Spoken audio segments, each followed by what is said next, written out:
il y a trois niveaux de discussion. Il y a un niveau politique, un niveau administratif et un niveau juridique. Au niveau politique, nous sommes face à une difficulté qui est celle que les commissions d'enquête ont essayé de résoudre, qui est la politique de gestion des stocks de masques, des approvisionnements, appelons ça comme on veut.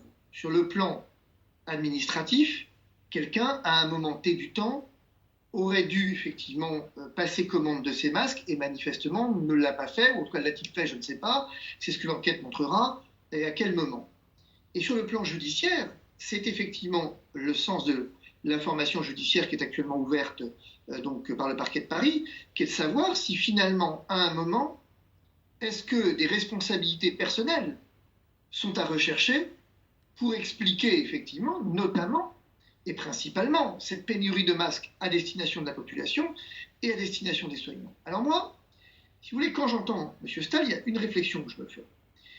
J'entends bien ce que M. Stahl dit, c'est la grippe, enfin sur la grippe, et que finalement tout ça dépend des capacités d'approvisionnement. C'est pas un grief dans la bouche, dans la mesure où le rapport n'est pas un rapport politique, on a l'évaluation d'un besoin, et le rapport se contente de dire voilà quels sont nos besoins.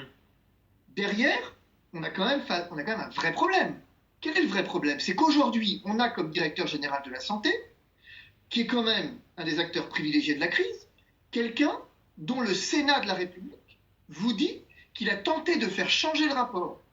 On est quand même face à un vrai problème. Comment M. Salomon peut-il continuer à avoir le poste qu'il occupe au regard, effectivement, des finalement soupçons qui pèsent sur lui au terme du rapport de la commission d'enquête sénatoriale? Oui,